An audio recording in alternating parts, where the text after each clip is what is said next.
No, it's probably not okay. Well, I want to start off with a quick story about my abuelita, Angelita Hernandez, who lived in Los Altos de Jalisco on a small farm, Rancho La Montaña. And that's where my family's from.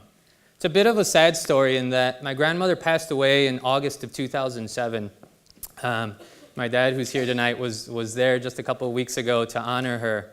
And I remember our family was incredibly saddened by her passing, and one of the things my father worried about was what would happen to our farm, what would happen to the land that he grew up on, what would happen to the house that he and his siblings grew up in.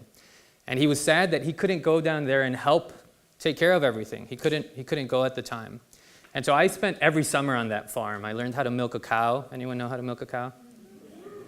2 people. I learned how to milk a cow. And I love that space. I spent every summer there. And so I thought, maybe I should go down and help during this time. And that was my great idea. And I said, Apá, ¿qué tal si yo me voy al rancho? What if I go to the farm? And he looked at me with these really proud eyes. And he said, ¿Estás loco? ¿O estás pendejo? And they weren't proud eyes, is what I can say. He thought I was absurd. But for the first time, we had this conversation, and he told me what his vision was for me and for our siblings and for the future of our family. And he said, I never wanted you to do the back-breaking, taxing work that I did, that your grandfather did, that your great-grandfather did, and their fathers did. And I thought that was a pretty bold vision for a kid who grew up on this farm. I thought it was an incredibly bold vision. And so as I think about how we build power within our community, I think we need a bold vision for our community. I think we need to have that same kind of vision that our parents and grandparents had when they got here. And so I ended up spending about 10 years in the nonprofit space here in Chicago. I thought that's the best way I could contribute to my community. I worked on issues of immigration. I worked on issues of health, urban planning, safety.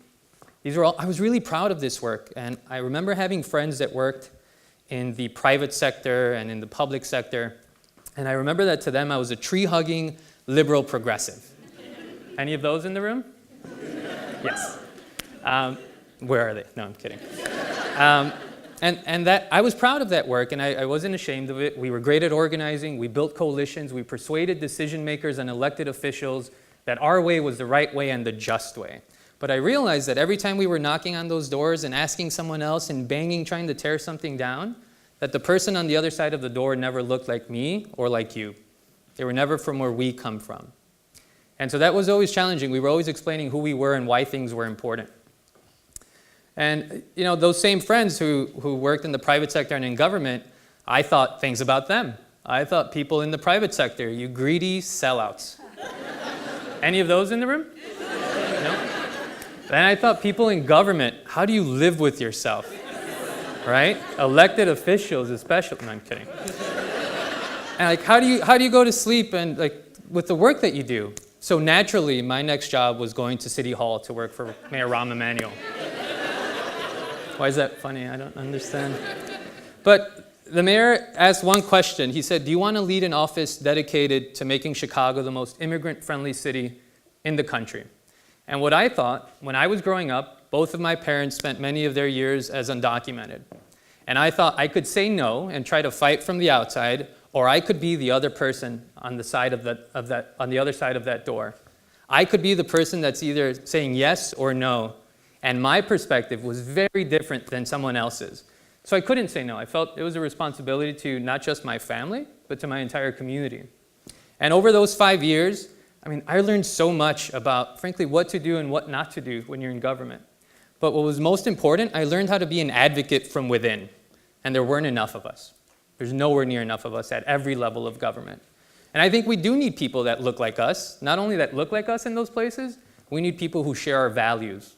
That's the most important thing. It's not about your skin color or what neighborhood you grew up in. It's do you share our values? And that's who we need in those positions of power. Now, I remember one really difficult conversation with a talented young organizer, and we were sitting on a panel, and I remember she looked at me and she said, he's the enemy. He's City Hall. I might as well have been City Hall, the building. I was the enemy.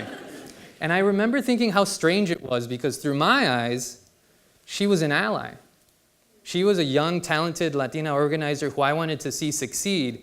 Her job was to be on the outside and rattle and push and pull. My job was to do the same, but from the inside.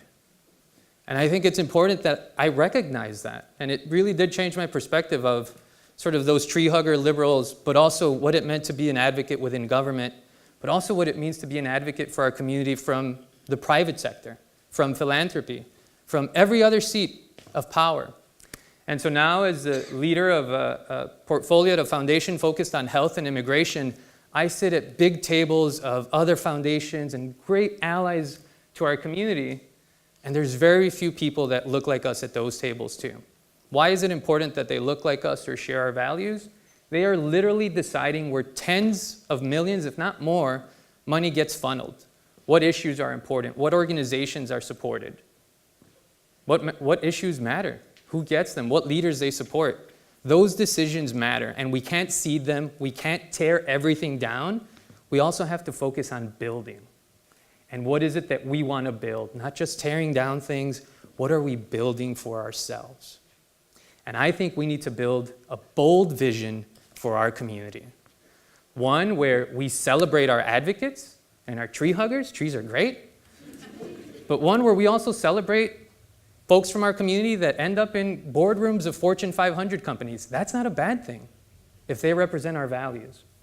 We need one that supports our community, our arts community spaces, but one that supports our CEOs at small and big businesses.